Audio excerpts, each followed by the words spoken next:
애들만 낳으면 끝이야. 소영이랑 재혼할 거니까 엄마도 만족하실 거고. 휴대폰에서 흘러나온 남편의 목소리, 온몸이 얼어붙습니다.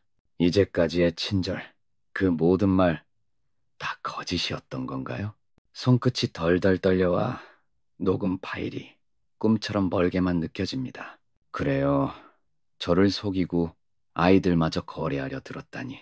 대신 딸 하나는 너 가져가라던 뻔뻔한 목소리도 녹음기에 남아있어요.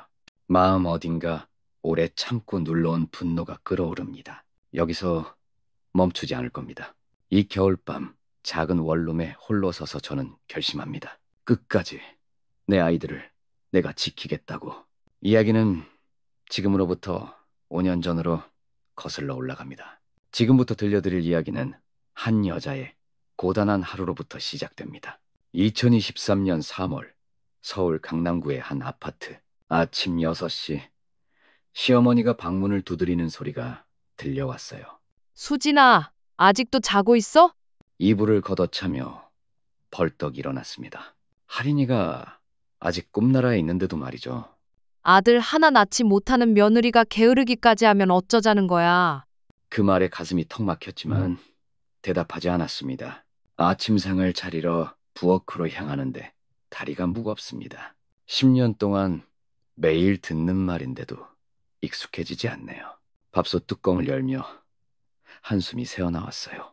우리 집안은 대대로 아들이 귀한 집안인데 너는 딸 하나 낳고 끝이야? 식탁에 반찬을 놓으며 손이 떨렸습니다. 할인이가 잠에서 깨어 거실로 나왔어요. 할머니, 저 때문에 엄마가 혼나는 거예요? 여자애는 시집 가면 남의 집 사람이 되는 거야. 할인이의 작은 어깨가 움츠러드는 모습에 마음이 아팠습니다. 민호가 세수를 마치고 식탁에 앉았어요. 어머니 말씀이 틀린 건 아니잖아. 숟가락을 든 손에 힘이 빠졌습니다. 옆집 며느리는 아들 둘을 낳았다던데 너는 언제까지 이럴 거야? 더 이상 참을 수가 없어서 고개를 숙였어요. 어머니 기분 상하게 하지 마. 수진아. 남편마저 저를 나무라는 목소리에 속이 쓰렸습니다. 할인이가 작은 목소리로 중얼거렸어요.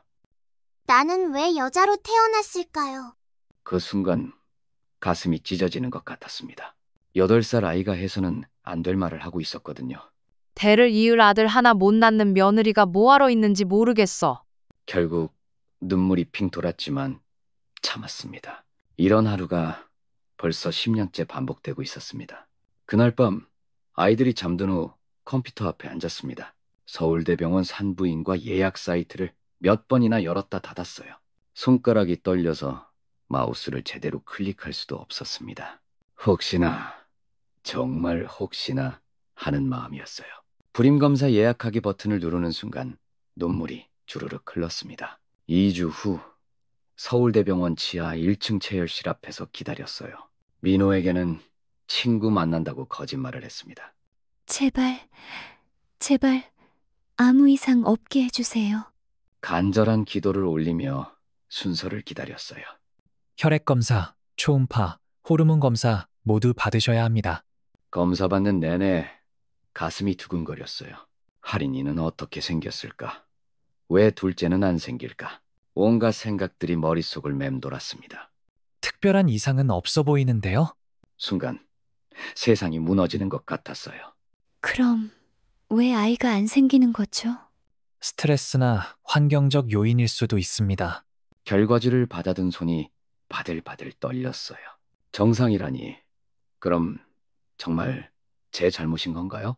집으로 돌아오는 길 발걸음이 무거웠습니다. 지하철 안에서도 계속 결과지만 바라봤어요. 아무 이상 없다는데 왜 이럴까?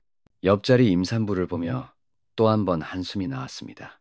집 앞 계단을 올라가는데 할인이 목소리가 들렸어요. 할머니, 저 때문에 엄마가 슬픈 거예요. 여자애라서 소용없다니까. 문 앞에서 멈춰 선 채 숨을 죽였습니다. 그럼 저는 어떻게 해야 해요? 네가 아들이었으면 좋았을 텐데. 아이의 흐느끼는 소리에 심장이 터질 것 같았어요. 결과지를 꽉 움켜쥐며 현관문 앞에 서 있었습니다. 내가 잘못된 건가? 문 너머로 들리는 할인이의 울음소리. 검사 결과는 정상인데 아이는 생기지 않고 이 모든 게 정말 제 탓일까요? 가방 속 결과지가 무겁게 느껴졌어요. 아무 이상 없다는 진단서가 오히려 더 잔혹했습니다. 그럼 정말 제가 무능한 여자인 건가요? 할인이마저 이런 소리를 듣게 만드는 제가. 며칠 뒤 민호가 평소보다 늦게 들어왔습니다. 오후 11시가 넘은 시각이었어요. 회식이 길어졌어. 거짓말인 걸 알 수 있었습니다. 술 냄새는 나지 않았거든요. 하지만 묻지 않았어요. 물어봐도 소용없다는 걸 알았으니까. 저 병원 다녀왔어요. 민호가 넥타이를 풀던 손이 멈췄습니다. 뭐? 불임 검사요. 결과는 이상 없대요. 결과지를 내밀었지만 민호는 받지 않았어요. 오히려 짜증스러운 표정을 지었습니다. 그럼 뭐가 문제라는 거야? 모르겠어요. 의사 선생님도 휴대폰이 울렸어요. 카톡 알림음이었는데 화면에 소영이라는 이름이 보였습니다. 누구예요? 회사 인턴이야. 휴대폰이 또 울렸어요. 이번엔 전화였습니다. 소영이라는 이름이 화면에 떠올랐어요. 잠깐만. 민호가 전화를 받으며 안방으로 들어갔습니다. 문이 닫히는 소리가 마음을 찢었어요. 할인이가 방에서 나왔어요. 엄마, 아빠가 왜 화났어요? 괜찮아. 할인아. 엄마가 있잖아. 하지만 제 목소리는 떨리고 있었습니다. 할인이를 안으며 눈물이 뺨을 타고 흘렀어요. 며칠 후 시어머니로부터 전화가 걸려왔습니다. 수진아, 내 부모님 모시고 내일 우리 집으로 와. 전화기 너머로 들리는 차가운 목소리. 가슴이 철렁 내려앉았어요. 어머니, 무슨 일이신지. 무슨 일이긴? 며느리 교육을 제대로 받아야겠더라고. 뚜. 전화가 끊어졌습니다. 손끝이 차갑게 식어갔어요. 이튿날 오후 친정 부모님과 함께 시댁거실에 앉았습니다. 시어머니가 차를 내오며 입을 열었어요. 사돈께서 며느리 교육을 제대로 못 시키셨나 봅니다. 10년 동안 아들 하나 못 낳고 이제는 남편한테 대들기까지 하더라고요. 친정 어머니의 얼굴이 붉어졌습니다. 제가 뭘 잘못했는지 모르겠어요. 수진아, 시어머니 말씀이 맞다. 좀 더 참고 살아야지. 가슴이 답답해졌습니다. 친정에서조차 제 편이 되어주지 않네요. 우리가 집에 가서 한 번 더 얘기해 보겠습니다. 모든 게 제 탓이라는 듯 고개를 숙이는 부모님.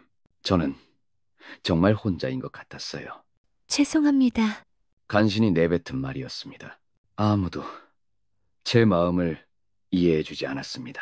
며칠 후 몸의 이상 신호를 느끼게 되었습니다. 생리가 늦어지고 미묘한 메스꺼움이 계속되었어요. 설마 하는 마음으로 산부인과를 찾았습니다. 강남병원 진료실에서 초음파 검사를 받았어요. 의사 선생님의 표정이 놀라움으로 바뀌었습니다. 축하드립니다. 쌍둥이에요. 네? 쌍둥이요? 가슴이 쿵쾅거렸어요. 네, 자연 임신으로 쌍둥이입니다. 그리고 둘 다 남아로 보이네요. 모니터 화면에 2개의 작은 심장 박동이 뛰고 있었어요. 둘 다 아들이라고요? 눈물이 핑 돌았습니다. 정말 아들인가요? 아직 확실하지는 않지만 꽤 명확해 보입니다. 그동안 안 되던 임신이 자연스럽게, 그것도 쌍둥이 아들로요. 선생님, 혹시 제가 불임인 건 아니었나요? 검사 결과상 아무 문제 없으셨잖아요. 때론 스트레스가 원인일 수도 있어요. 스트레스. 맞아요. 그동안 받았던 모든 압박과 상처들. 하지만 이제 다를 거예요. 초음파 사진을 받아든 손이 떨렸습니다. 2명의 아들. 정말 믿을 수 없었어요. 병원을 나서는 발걸음이 한결 가벼웠습니다. 처음으로 당당할 수 있을 것 같았어요. 시어머니도 민호도 이제 뭐라 하지 못할 거예요. 쌍둥이 아들. 혼잣말이 절로 나왔습니다. 그동안의 절망과 자책감이 서서히 사라져갔어요. 마침내 희망이 보였습니다. 집으로 돌아가는 길, 가슴이 두근거렸습니다. 이 소식을 전하면 모든 게 달라질 거예요. 문을 열자마자 시어머니가 마중 나왔습니다. 어디 갔다 와? 얼굴이 좋아 보이네.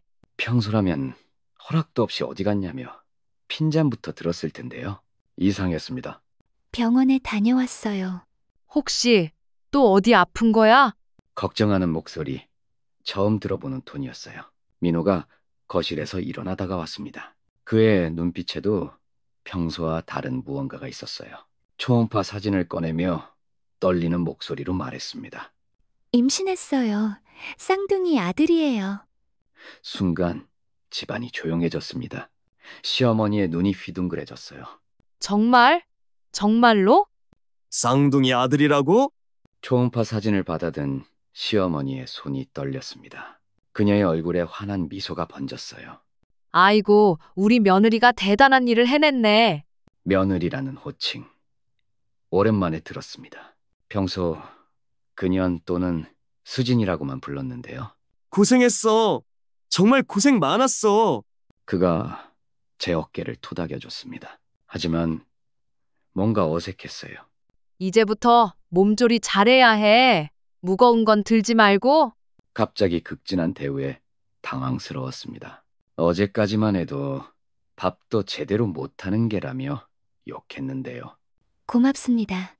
하지만 마음 한구석이 서늘했어요. 이제서야, 정말 이제서야였습니다. 내일부터 가사 일은 신경 쓰지 마. 내가 다 할게. 회사 일도 줄여볼까? 스트레스 받으면 안 되잖아. 따뜻한 말들이 쏟아졌습니다.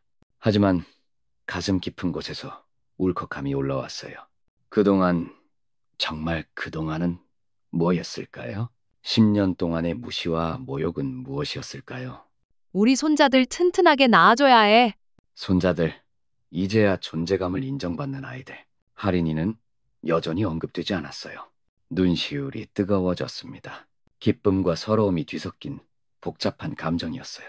정말 이제서야였습니다. 몇 주가 지나면서 시어머니의 극진한 보살핌은 점점 무거운 짐이 되어갔습니다. 수진아, 손자들한테 좋다니까 미역국 한 그릇 더 먹어. 아침 7시부터 강요되는 식사들. 입덧으로 토할 것 같은데도 억지로 넘겨야 했어요. 청소도 해야지. 손자들이 깨끗한 환경에서 자라야 해. 임신 6개월, 배가 불러와도 걸레질은 계속되었습니다. 무릎을 꿇고 바닥을 닦는 자세가 너무 힘들었어요. 어머니, 조금만 쉬었다가 할게요. 임신했다고 게을러지면 안 돼. 우리 손자들한테 나쁜 영향 간다고. 매일 반복되는 잔소리와 과도한 집안일. 산부인과에서 안정을 취하라고 했는데도 쉴 틈이 없었습니다. 어지러움이 점점 심해졌어요. 그날도 시어머니의 지시로 화장실 청소를 하고 있었습니다. 갑자기 눈앞이 하얘지면서 바닥이 다가왔어요. 쿵 하는 소리와 함께 의식이 흐려졌습니다. 여보, 수진아! 급하게 달려온 민호의 목소리가 멀게 들렸어요. 아이고, 우리 손자들 괜찮나? 빨리 병원 가자. 내 몸을 걱정하는 말은 한마디도 없었습니다. 응급실로 향하는 차 안에서 시어머니는 계속 중얼거렸어요. 손자들한테 무슨 일 생기면 어떡하지? 정말. 과로와 스트레스로 인한 일시적 실신입니다. 산모가 충분히 쉬어야 해요. 하지만 시어머니의 관심은 오직 하나뿐이었습니다. 선생님, 그럼 우리 손자들은 괜찮은 거죠? 태아는 건강합니다만 산모 건강이 우선이에요. 저는 괜찮은가요? 목소리가 작게 떨렸습니다. 당연히 괜찮을 거야. 손자들만 무사하면 돼. 병실에서도 계속된 것은 태아 걱정뿐이었어요. 그 순간 깨달았습니다. 나는 그저 손자를 낳아주는 도구일 뿐이라는 걸. 내 건강, 내 고통은 전혀 중요하지 않다는 걸. 눈물이 베개를 적셨습니다. 기쁨이었던 임신이 점점 무거운 짐처럼 느껴졌어요. 퇴원 후 며칠이 지났을 때였습니다. 임신 7개월, 배가 점점 무거워지고 있었어요. 그날 오후, 민우가 서재에서 통화하는 소리가 들렸습니다. 화장실을 가려다 문 앞을 지나가는데 응, 소영아. 조금만 더 기다려. 발걸음이 멈췄습니다. 심장이 쿵쿵 뛰기 시작했어요. 애들만 낳으면 이혼하고 재혼할 거야. 뭔가 잘못 들었을 거라고 스스로를 달랬습니다. 하지만 다음 말이 모든 걸 확인시켜줬어요. 그럼 엄마도 만족하실 거고 대를 이을 손자들 확보했으니까. 다리에서 힘이 빠졌습니다. 벽에 기대지 않으면 쓰러질 것 같았어요. 수진이는 역할 끝나면 정리하는 거야. 숨이 막혔습니다. 역할, 정리. 나는 그저 아이를 낳아주는 역할이었던 건가요? 아이들 양육권은 당연히 내가 가져갈 거고. 뱃속 아이들이 움직이는 게 느껴졌어요. 이 아이들을 빼앗으려고? 그래, 곧 끝나. 조금만 더 참아. 통화가 끝나는 소리가 들렸습니다. 급히 화장실로 숨어 들어갔어요. 거울 속 내 얼굴은 처참했습니다. 그동안의 모든 것들이 연결되기 시작했어요. 갑자기 달라진 태도, 극진한 대우, 모든 게 계획된 연극이었던 거예요. 손이 떨려서 세면대를 잡았습니다. 10년 결혼 생활이 모두 거짓이었다니. 뱃속 아이들에게 손을 올렸어요. 미안해. 엄마가 너무 바보였어. 눈물이 쏟아져 내렸습니다. 사랑한다고 믿었던 남편이 날 버릴 계획을 세우고 있었다니. 3개월 후 출산을 마치고 집으로 돌아왔습니다. 산후조리원은 꿈도 꾸지 못했어요. 돈 아껴야지. 집에서도 충분히 할 수 있어. 병원에서 나오자마자 바로 집으로 향했습니다. 쌍둥이 아들들을 안고 있는 시어머니의 얼굴은 환했어요. 하지만 제게 향하는 시선은 여전히 차갑습니다. 우리 준수, 준호 참 잘생겼다. 할머니 닮았어. 할인이가 동생들을 보려고 다가갔어요. 할머니, 저도 동생들 안아봐도 돼요? 여자애는 조심성이 없어서 안 돼. 저리 가. 할인이의 얼굴이 순식간에 굳었습니다. 제 마음도 함께 무너져 내렸어요. 갓 태어난 아들들만 쳐다보는 시어머니. 8년 동안 손녀였던 할인이는 이미 투명인간이 되었습니다. 어머니, 할인이도 동생들이 반가워서. 애들 다치면 어쩔 거야? 넌 애나 더 보라고. 소파에 앉아있는 것조차 힘들었어요. 출산 후 몸은 아직 회복되지 않았는데 설거지와 빨래가 쌓여 있었습니다. 여보, 힘들겠지만 좀만 참아. 어머니가 도와주실 거야. 하지만 시어머니는 쌍둥이들만 돌봤어요. 기저귀 갈기, 분유 타기, 트림시키기, 모든 게 아들들에게만 집중되었습니다. 밤새 아이들이 울어도 제가 일어났어요. 시어머니는 며느리가 당연히 해야 할 일이라며 모른 척했습니다. 몸이 아파서 쓰러질 것 같았지만 누구 하나 걱정해주지 않았어요. 엄마, 왜 할머니는 저한테만 차가우세요? 대답할 말이 없었습니다. 딸마저 상처받는 모습을 보니 가슴이 찢어졌어요. 부엌에서 설거지를 하다가 어지러움을 느꼈어요. 바닥에 주저앉았는데도 아무도 찾지 않았습니다. 거실에서는 아들들 웃음소리만 들려왔어요. 이게 정말 가족인가? 벽에 기대어 앉아있는 내 모습이 초라했습니다. 며칠 후 민호가 퇴근해서 들어왔습니다. 평소와 다른 진지한 표정이었어요. 거실 소파에 앉더니 차가운 목소리로 말했습니다. 수진아, 얘기 좀 하자. 심장이 쿵 내려앉았어요. 할인이는 방에서 숙제를 하고 있었고 쌍둥이들은 낮잠 중이었습니다. 우리 이혼하자. 예상했던 말이었지만 실제로 들은 이 숨이 막혔어요. 갑자기 왜 이런 말을... 갑자기가 아니야. 우리 둘 다 알고 있잖아. 손끝이 차갑게 식었습니다. 아이들은 내가 키우겠다. 너는 딸만 데려가. 그 순간 모든 게 무너져 내렸어요. 준수와 준호는 제 아이들이기도 해요. 엄마가 아들들은 절대 못 보낸다고 하셨어. 딸은 상관없대. 시어머니의 뜻이었군요. 끝까지 딸과 저는 필요 없는 존재였습니다. 아이들을 떼어놓을 수는 없어요. 현실적으로 생각해봐. 네가 아들 둘까지 키울 수 있겠어? 그때 할인이가 방문을 열고 나왔어요. 엄마, 아빠, 왜 싸워요? 가슴이 찢어질 것 같았습니다. 딸의 불안한 눈빛을 어떻게 달래야 할까요? 할인아, 잠깐 방에 있어 줄래? 엄마, 우리 헤어지는 거예요? 대답할 수 없었어요. 목구멍이 메어서 말이 나오질 않았습니다. 그날 밤 아이들이 모두 잠든 후에야 결심했습니다. 더 이상 이곳에 있을 수 없어요. 새벽 5시 조용히 짐을 쌌습니다. 할인이와 쌍둥이들의 옷가지들, 그리고 가장 소중한 것들만 골라서요. 우리 함께 갈 거야. 아이들을 깨우지 않고 하나씩 안아서 차에 태웠습니다. 할인이가 눈을 뜨더니 놀란 표정으로 물었어요. 엄마, 어디 가요? 새로운 곳으로, 우리만의 집으로. 엔진을 켜는 순간 떨렸습니다. 하지만 돌아갈 생각은 없었어요. 세 아이 모두 제가 지키겠습니다. 차에서 하룻밤을 보내고 다음 날 아침 부평구 부동산을 찾았습니다. 보증금 1,000만 원으로 구할 수 있는 것은 원룸뿐이었어요. 새 아이 키우기엔 좀 좁은데 괜찮으시겠어요? 네, 괜찮습니다. 방 한 칸에 화장실 하나, 15평도 안 되는 공간이지만 우리만의 집이었습니다. 엄마, 여기서 살아요? 잠깐만이야. 엄마가 열심히 일해서. 쌍둥이들은 아직 어려서 상황을 모르지만요.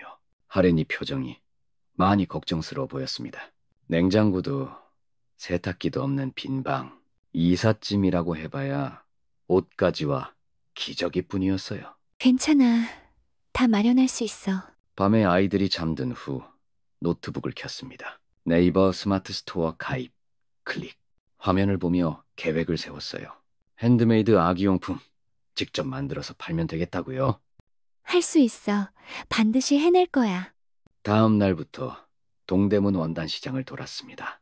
아기띠, 턱바디, 모자, 만들 수 있는 건 뭐든지요. 재봉틀은 중고로 샀습니다.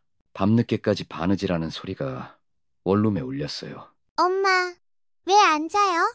엄마가 일해야 해. 너희들 위해서. 새벽 3시까지 바느질하고 아침엔 아이들 밥 챙기고 하루에 4시간밖에 못 잤지만 포기할 수 없었습니다. 첫 주문이 들어왔을 때 손이 떨렸어요. 아기띠 하나, 15,000원. 됐다. 정말 됐어? 포장하면서도 설렜습니다. 이렇게 조금씩이라도 시작할 수 있구나. 밤마다 재봉틀 돌리는 소리와 함께요. 우리 가족의 새로운 시작이 천천히 움트고 있었습니다. 한 달 뒤 민호에게서 예상치 못한 연락이 왔습니다. 벨소리가 울리자마자 가슴이 철렁 내려앉았어요. 갑자기 왜요? 내 아이들인데 못 볼 이유가 있나? 전화를 끊은 후 손이 덜덜 떨렸습니다. 할인이가 제 표정을 살피며 다가와요. 엄마, 무슨 일이에요? 아니야. 괜찮아. 하지만 괜찮지 않았습니다. 이틀 후 민호가 시어머니와 함께 나타났어요. 아이들을 보자마자 눈빛이 달라졌습니다. 준수야, 준호야. 아빠 왔어. 쌍둥이들이 달려가는 모습을 지켜보니 마음이 아팠어요. 하지만 시어머니는 할인이를 보고 고개를 돌렸습니다. 여자애는 여전히 아빠 안 닮았네. 할인이가 제 뒤로 숨었어요. 그 작은 어깨가 움츠러드는 게 보였습니다. 수진아, 이야기 좀 하자. 거실에 앉은 민호가 서류 봉투를 꺼냈어요. 시어머니가 옆에서 팔짱을 끼고 서 있고요. 종이를 펼쳐보니 양육권 포기 각서라고 적혀 있었습니다. 딸은 네가 키워라. 여자애 하나 때문에 양육비 이중 부담 안 한다. 그 말이 귓속을 파고들었습니다. 할인이가 또 여자애로 취급받고 있어요. 어차피 시집 가면 남의 집 식구들애 아니야. 할인이도 소중한 제 딸입니다. 각서 안 쓰면 법적으로 처리할 거야. 손에 든 펜이 무거웠습니다. 준수와 준호가 할아버지 무릎에 앉아 웃고 있어요. 하지만 할인이는 구석에서 혼자 인형을 만지고 있습니다. 아들들만 있으면 되는 거 아니야? 그 순간 모든 게 선명해졌습니다. 이들에게 할인이는 처음부터 필요 없는 아이였구나. 안 써요. 뭐? 세 아이 모두 제가 키우겠습니다. 펜을 바닥에 던졌어요. 시어머니의 얼굴이 일그러졌습니다. 이런 미친년이. 할인이가 제 품으로 달려왔어요. 작은 몸이 바르르 떨리고 있었습니다. 몇 주 뒤 강남구 법무법인세아 상담실에 앉아 있었습니다. 변호사의 차가운 시선이 저를 훑어봤어요. 양육권 소송이라고 하셨는데 현재 소득은 어떻게 되시나요? 스마트 스토어로 월 200만 원 정도입니다. 변호사가 서류를 펼치며 고개를 저었어요. 상대방 남편분은 대기업 과장으로 월급 800만 원이군요. 가슴이 철렁 내려앉았습니다. 더군다나 시댁에서 경제적 지원도 약속하고 있고 숫자로만 따지면 정말 처참했어요. 솔직히 말씀드리면 상대방 경제력이 월등히 우세합니다. 하지만 제가 엄마잖아요. 아이들이 절 원하고. 법정에서는 감정보다 현실을 봅니다. 펜으로 책상을 두드리는 소리가 메아리 쳤어요.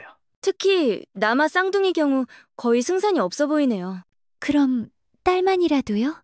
변호사가 잠시 생각하더니 말했습니다. 그나마 딸아이는 가능성이 있습니다. 할인이만이라도 지킬 수 있다면. 하지만 소송 비용만 2천만 원은 각오하셔야 해요. 머릿속이 하얘졌어요. 2천만 원.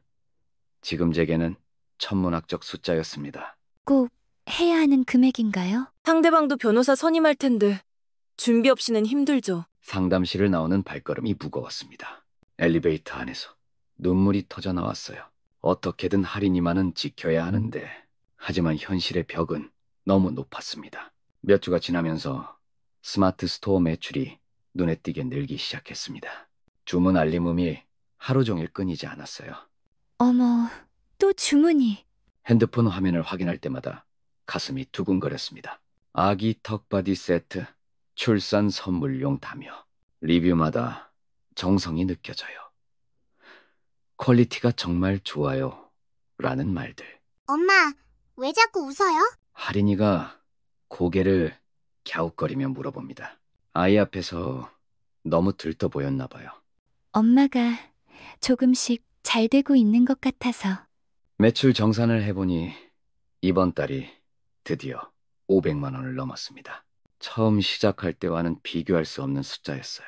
밤늦게 아이들이 잠든 후 노트북 앞에 앉았습니다. 이제 더 큰 그림을 그려봐야겠어. 온라인 시장 분석 자료를 밤새 뒤져봤습니다. 육아용품 시장 규모, 경쟁업체 현황, 고객 구매 패턴. 머리가 지끈거렸지만 멈출 수 없었어요. 사업 계획서를 작성하며 손끝이 떨렸습니다. 오프라인 매장, 정말 가능할까요? 하지만 온라인만으로는 한계가 있다는 걸 알고 있었어요. 대출 받아야 하나? 이금융권 대출 조건을 검색해봤습니다. 3천만 원이면 보증금과 인테리어, 초기 재고까지 충분할 것 같았어요. 하지만 이자는 부담스러웠습니다. 할인이 양육권 소송비도 필요한데. 복잡한 계산이 머릿속을 어지럽혔어요. 성공하면 모든 게 해결되지만 실패하면 아이들과 함께 나락으로 떨어질 수도 있었습니다. 다음 날 아침 결심을 굳혔습니다. 금융기관 상담 예약을 잡고 사업 계획서를 출력했어요. 도박 같은 선택이지만 현실을 바꿀 수 있는 유일한 기회였습니다. 해보자. 할인이를 위해서라도. 6개월 후 통장 잔고를 확인하는 순간 믿을 수 없었습니다. 월 수익 1,000만 원을 넘어섰어요. 오프라인 매장과 온라인이 동시에 터지면서 주문이 밀려들었습니다. 하지만 기쁨도 잠시 휴대폰이 울렸어요. 수진아, 잘 지내지? 6개월 만에 처음 듣는 목소리였습니다. 아이들 양육권 소송 이후로 연락이 끊어졌었는데요. 갑작스러운 연락에 심장이 두근거렸어요. 무슨 일이세요? 아이들 잘 크고 있다며? 소식 들었어. 소식을 들었다는 말이 이상했습니다. 누가 말해줬을까요? 사업도 잘 되고 있다던데. 축하해. 축하라니. 그동안 한 번도 안부조차 묻지 않던 사람이요. 뭔가 의도가 있다는 직감이 들었습니다. 그런데 말이야, 이제 경제적으로 여유가 생겼으니 아이들 교육 환경을 생각해봐야 하지 않을까? 역시 그랬습니다. 돈 냄새를 맡고 나타난 거였어요. 교육 환경이요? 강남에 있는 우리 집으로 다시 와. 아이들 학군도 좋고 할머니도 계시니까 육아 부담도 줄어들 거야. 할머니라니. 그분이 할인이를 어떻게 대했는지 벌써 잊었나 봅니다. 갑자기 왜 이런 말씀을 하세요? 아이들 아빠니까. 쌍둥이들도 이제 어린이집 갈 나이고 제대로 된 환경에서 키워야지. 제대로 된 환경이라 그 사람에게는 여전히 돈이 기준이었습니다. 다음 날 시어머니가 직접 찾아왔어요. 매장 앞에서 기다리고 계신 모습을 보니 소름이 돋았습니다. 수진아, 정말 대단하구나. 이런 큰 사업을. 180도 달라진 태도에 어리둥절했어요. 과거 그 매서운 눈빛은 온데간데 없었습니다. 그동안 많이 힘들었지? 이제 다시 가족이 되자. 가족이라는 단어가 귀를 때렸습니다. 할인이를 여자애라고 부르며 무시했던 그 입으로요. 이제 돈 벌었으니 애들 키울 자격이 생겼잖아. 뻔뻔함이 크게 달했습니다. 자격이라는 말에 피가 거꾸로 흐르는 느낌이었어요. 아이들한테도 좋은 거야. 아버지도 있고 할머니도 있고. 매장 안고객들이 힐끔힐끔 쳐다봅니다. 목소리를 낮췄지만 분노는 더 깊어졌어요. 자격이 돈으로 결정되는 건가요? 시어머니의 얼굴이 순간 굳었습니다. 예상치 못한 반박이었을 거예요. 그럼 그동안 저는 자격이 없었다는 말씀이시죠? 아니야, 그런 뜻이 아니라. 말끝을 흐리는 모습이 초라해 보였습니다. 자격은 돈이 아니라 사랑으로 결정되는 겁니다. 가슴속에서 터져나온 진심이었어요. 할인이가 울며 엄마라고 부르던 그 밤들이 떠올랐습니다. 준수와 준호가 아플 때 밤새 간병했던 기억들도요. 사랑이야, 당연히 있지. 손자들인데. 할인이는 손녀인데 사랑이 없으셨나요? 침묵이 흘렀습니다. 시어머니가 할 말을 찾지 못하고 있어요. 돌아가세요. 제가 키우겠습니다. 수진아, 이렇게 나오는 거야? 마지막까지 자신이 피해자인 척하는 모습에 한숨이 나왔습니다. 어머니께는 아이들을 맡길 수 없어요. 시어머니가 매장 문을 박차고 나갔어요. 뒷모습이 사라질 때까지 지켜봤습니다. 진짜 가족의 의미를 이제서야 알 것 같았어요. 며칠 뒤 예상치 못한 전화가 걸려왔습니다. 전화기 너머로 낯선 목소리가 들렸어요. 수진 씨 맞으시죠? 국세청 조사이과입니다. 심장이 쿵 떨어지는 느낌이었습니다. 사업소득 무신고 의혹으로 신고가 들어와서요. 무신고요? 저는 모든 세금을 다 납부했는데. 일단 관련 서류 지참하시고 내일 오후 2시에 나와주세요. 전화를 끊고 나서 온몸에 식은땀이 났어요. 무신고라니. 저는 세무사를 통해 모든 걸 처리했는데요. 그런데 누가 신고를 했을까요? 갑자기 떠오르는 얼굴이 있었습니다. 민호의 모습이 선명하게 그려졌어요. 설마 정말 그럴 리가. 하지만 가능성은 충분했습니다. 양육권 재판을 앞두고 제 경제력을 문제 삼으려는 거겠죠. 다음날 국세청 조사실에서 담당자를 만났습니다. 신고자는 익명이지만 상당히 구체적인 정보를 제공했네요. 어떤 정보인가요? 매출액, 거래처, 심지어 계좌번호까지. 이런 정보를 알 수 있는 사람은 한정적이에요. 혹시 가족이 신고한 것 같다면요? 가족이요? 서류를 다시 검토한 결과 문제없음이 확인됐습니다. 하지만 이미 양육권 재판 자료에는 국세청 조사 대상이라는 기록이 남았어요. 집으로 돌아오는 길 휴대폰이 울렸습니다. 조사 잘 받았어? 이제 법원에서도 네 진짜 모습을 알겠지. 당신이 신고한 거죠? 증명해봐. 할 수 있다면 말이야. 비겁한 웃음소리가 들렸어요. 이런 식으로까지 해야겠어요? 아이들을 되찾기 위해서라면 뭐든지 하겠어. 전화가 끊어진 후 허탈함이 밀려왔습니다. 정말 이 사람이 제 남편이었을까요? 며칠이 지나고 아이들과 저녁을 먹고 있을 때였습니다. 준수가 숟가락을 내려놓더니 조용히 말했어요. 엄마, 아빠 보고 싶어요. 가슴이 철렁 내려앉았습니다. 준호도 고개를 끄덕이며 동조했어요. 할인이가 동생들을 달래려 했지만 제 마음은 이미 무너져 내렸습니다. 아이들의 맑은 눈동자가 저를 바라보고 있어요. 아빠는 지금 바쁘셔서. 말끝이 흐려졌습니다. 거짓말인 걸 아이들도 알고 있을 텐데요. 그날 밤 아이들을 재운 후 혼자 앉아 있었습니다. 정말 제가 이기적인 걸까요? 아빠를 그리워하는 아이들을 보면서도 돌려보낼 생각은 없다니. 새벽 2시 또다시 잠 못 이루는 밤이 시작됩니다. 엄마, 아빠 꿈 꿨어요. 아이가 자면서도 중얼거려요. 죄책감이 목을 조여옵니다. 정말 아이들에게 아빠가 필요한 건 아닐까요? 제가 원하는 건 복수일 뿐이고 아이들은 희생양인 건 아닐까요? 거울 속 제 모습이 낯설어 보입니다. 언제부터 이렇게 독한 사람이 되었을까요? 핸드폰을 들었다가 다시 내려놓기를 반복합니다. 민호에게 전화를 걸까 하다가도 그의 비웃음이 떠올라 멈춰요. 창밖을 바라보며 한숨을 내쉽니다. 아이들의 행복이 진짜 중요한 건데 왜 이렇게 확신이 서지 않을까요? 다음 날 아침 할인이 유치원에서 돌아와 조용히 제 옆에 앉습니다. 평소보다 말이 없어 보이는 아이의 모습에 가슴이 먹먹해져요. 엄마, 우리는 왜 아빠랑 할머니가 싫어하는 거예요? 순간 숨이 막힙니다. 아이의 맑은 눈동자가 제게 답을 구하고 있어요.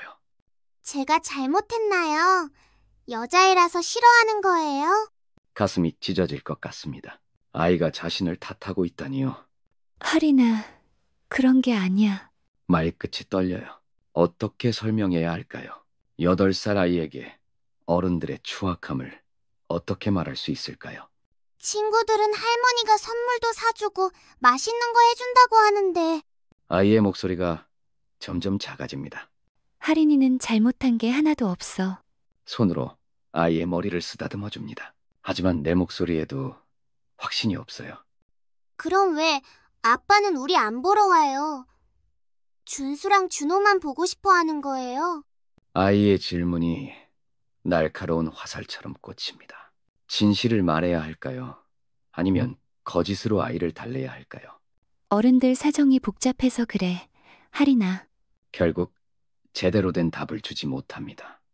엄마도 우리 때문에 힘들죠. 아빠한테 돌아가는 게 나을까요? 아이의 말에 심장이 덜컥 내려앉아요. 이렇게 어린 아이가 이런 생각을 하고 있었다니요. 무릎 위로 올라온 할인을 꼭 안아줍니다. 아이의 작은 등에서 떨림이 느껴져요. 할인아, 엄마는 너희 때문에 힘든 게 아니야. 하지만 과연 그럴까요? 때로는 정말 모든 걸 포기하고 싶을 때가 있었잖아요. 그럼 왜 밤마다 우세요? 엄마가 우는 소리 다 들려요. 아이가 모든 걸 알고 있었습니다. 제가 숨기려 했던 모든 고통을 이미 느끼고 있었어요. 거짓말로 둘러댈 수도 없고 진실을 말하기엔 너무 잔혹해요. 창밖을 바라보며 깊은 한숨을 내쉽니다. 대체 어떤 말이 정답일까요? 며칠 뒤 아이들이 잠든 깊은 밤이었습니다. 더 이상 수동적으로 당할 수만은 없다는 생각이 들었어요. 민호의 진짜 속셈을 알아내야 했습니다. 그의 휴대폰 클라우드 계정 비밀번호는 아직도 기억하고 있었어요. 결혼 초기 서로 비밀이 없다며 공유했던 그 정보가 이제 무기가 되는군요. 노트북 화면이 파란 빛으로 얼굴을 비춥니다. 손끝이 떨리지만 로그인 버튼을 눌렀어요. 접속 중이라는 문구가 뜨고 곧 파일 목록들이 나타났습니다. 사진, 문서, 그리고 녹음 파일들. 녹음 파일이 이렇게 많다고? 날짜를 확인해 보니 대부분 최근 6개월 이내의 것들이에요.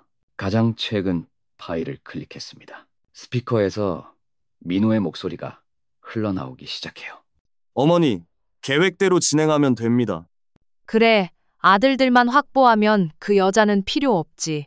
심장이 쿵 떨어지는 소리가 들렸습니다. 이어지는 대화 내용에 온몸이 얼어붙어요. 소영이도 동의했어요. 아이들 새엄마로 괜찮다고. 제가 임신으로 힘들어하던 그 시기에 이미 모든 계획이 세워져 있었던 거예요. 두 번째 파일을 재생합니다. 수진이는 원래 임시방편이었어요. 아들 낳는 도구일 뿐이었다고. 그 계집애가 감히 아이들 데리고 나가다니. 괜찮습니다. 어차피 경제력으로 이길 거예요. 의자에서 일어설 힘조차 없어요. 이럴 수가. 세 번째 파일에서는 더욱 충격적인 내용이 나왔습니다. 수진이가 사업 성공하면 오히려 좋아요. 위자료 많이 받을 수 있잖아요. 치밀해야 이기는 거야. 감정적으로 살면 손해보는 거라고. 10년간의 결혼 생활이 모두 거짓이었습니다. 사랑도 가족도 모든 게 그들의 계획 안에 있었던 연극이었어요. 노트북 화면이 흐릿하게 보입니다. 눈물이 차올라 글자들이 번져 보이네요. 메시지는 더 있었어요. 수진이 눈치챌까봐 걱정된다. 괜찮아요. 워낙 순진해서 의심도 안 해요. 순진하다는 말이 이렇게 모독적일 줄 몰랐습니다. 저의 진심을 우습게 여기는 그들의 대화가 계속 이어져요. 화면을 통해 드러나는 추악한 진실들. 시어머니도 민호도 모두 한통속이었어요.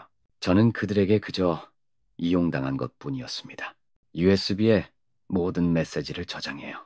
이제 법정에서 이 모든 걸 보여줄 겁니다. 며칠 뒤 서울가정법원 법정에 서게 되었습니다. 손에 든 서류 뭉치가 조금씩 떨려요. 증인석 앞으로 걸어가는 발걸음이 무겁습니다. 재판장의 시선이 저를 향해 있어요. 증인 이수진입니다. 선서를 마치고 나니 가슴이 두근거립니다. 변호사 선생님이 고개를 끄덕여요. 이제 그동안 숨겨왔던 모든 걸 말해야 합니다. 결혼 후 10년간 저는 아들을 낳지 못했다는 이유로 언어 폭력에 시달렸습니다. 목소리가 조금씩 떨려요.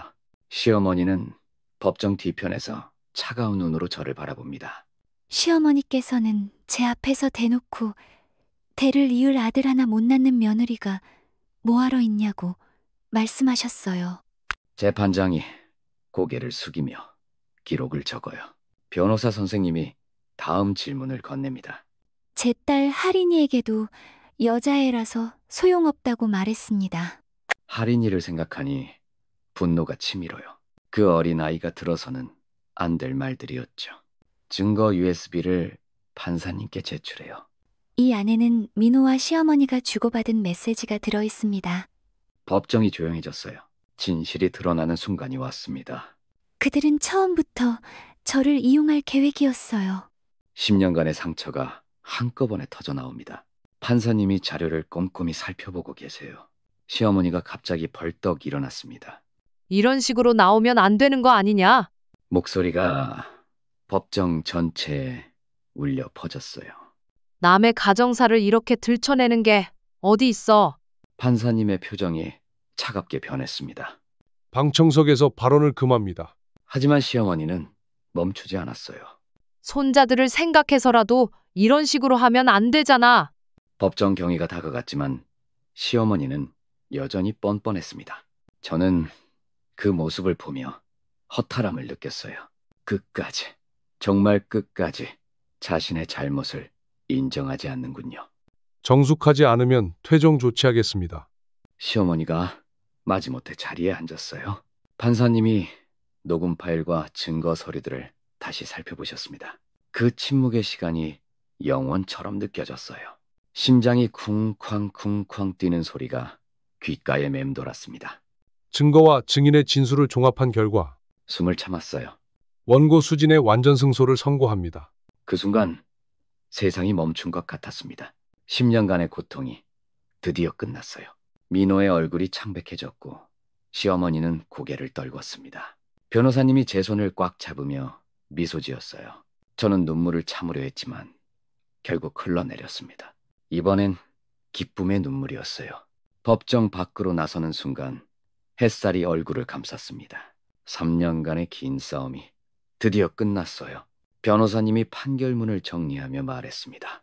양육권 완전 승소, 위자료 3억 원입니다. 정말 축하드려요. 3억 원이라는 금액보다도 아이들을 지켜냈다는 사실이 더 소중했어요. 뒤쪽에서 민호와 시어머니가 황급히 법원을 빠져나가는 모습이 보였습니다. 하지만 더 이상 그들이 무섭지 않았어요. 그 순간 휴대폰이 울렸어요. 어린이집에서 걸려온 전화였습니다. 수진 씨, 아이들이 엄마 기다리고 있어요. 아이들의 웃음소리가 배경에서 들려왔어요. 그 소리가 세상에서 가장 아름다운 승리의 노래 같았습니다. 법원 앞 계단에 앉아 하늘을 올려다봤어요. 구름 사이로 스며드는 햇빛이 따뜻했습니다. 이제 정말 새로운 시작이에요. 어린이집에 도착하자마자 아이들이 달려왔습니다. 하린이가 가장 먼저 제 품에 안겼어요. 엄마, 오늘 왜 이렇게 늦었어요? 준수와 준호도 양쪽에서 제 다리를 꽉 안았습니다. 작은 손길들이 이렇게 따뜻할 수가 있을까요? 엄마, 어디 갔다 왔어요? 어떻게 설명해야 할지 고민하는 순간이었어요. 준호가 고개를 들어 제 얼굴을 바라봤습니다. 아이들의 순수한 눈빛에 눈물이 또 찔끔 났어요. 무릎을 꿇고 아이들과 눈높이를 맞췄습니다. 엄마가 우리를 지켜낼 수 있게 됐어요. 준수가 작은 손으로 제 뺨을 만졌어요. 엄마가 우리를 지켜줘서 고마워요. 그 말에 가슴이 벅차올랐습니다. 할인이 두 팔로 제 목을 꽉 안았습니다. 엄마, 사랑해요. 우리만 있어도 행복해요. 세 아이가 모두 저를 안아주는 순간 그동안의 모든 고생이 보상받는 느낌이었어요. 밤새 재봉틀 돌리던 손목의 아픔도 법정에서 떨렸던 목소리도 모든 게 이 순간을 위한 거였구나 싶었습니다. 원장 선생님이 따뜻한 미소로 바라보고 계셨어요. 정말 수고 많으셨어요, 수진 씨. 아이들을 하나씩 일으켜 세우며 말했어요. 이제 정말 우리만의 시간이에요. 준수가 제 손을 꽉 잡았습니다. 작지만 따뜻한 그 손길에 모든 답이 있었어요. 3년이 흘렀습니다. 아이들과 함께한 시간들이 쌓여 사업도 놀라운 성장을 이뤘어요. 연매출 5억 원, 상상도 못했던 숫자였습니다. 하지만 더 중요한 건 이 성공이 저만의 것이 아니라는 깨달음이었어요. 핸드메이드 아기용품 매장 앞에서 직원들과 회의를 마쳤습니다. 사장님, 이번 달 매출도 목표 달성했어요. 벽에 걸린 매출 차트를 보며 뿌듯함과 동시에 무언가 허전했어요. 이 모든 성공을 혼자만 누려야 한다는 게. 그날 밤 아이들을 재운 후 컴퓨터 앞에 앉았습니다. 인터넷 검색창에 한 부모 가정 창업 지원이라고 입력했어요. 화면에 나타난 통계들 충격적이었습니다. 한 부모 가정 70%가 월 소득 200만 원 미만. 창업 의지는 있지만 자금과 정보 부족으로 포기하는 사람들. 나도 똑같은 상황이었는데. 혼잣말이 방 안에 울렸어요. 그때 떠오른 건 법정에서 만났던 다른 한부모들의 절박한 표정이었습니다. 다음 날 오전 부평구청 사회복지과를 찾아갔어요. 한부모 가정지원센터 설립이요? 서류를 넘기며 설명했습니다. 창업자금 대출, 법률 상담, 멘토링 프로그램까지 제가 겪었던 모든 어려움을 해결해주고 싶었어요. 제가 경험했거든요. 정말 필요한 곳이에요. 사업자 등록증과 매출 증명서를 내밀었어요. 2주 한부모 가정지원센터 희망이 문을 열었습니다. 인천 부평구 작은 사무실이었지만 제겐 가장 소중한 공간이었어요. 현판을 보며 가슴이 벅차올랐습니다. 희망, 제가 가장 간절히 원했던 그 단어였어요. 첫 상담자는 7살 아들을 키우는 30대 여성이었습니다. 이혼 후 일자리도 돈도 없어서요.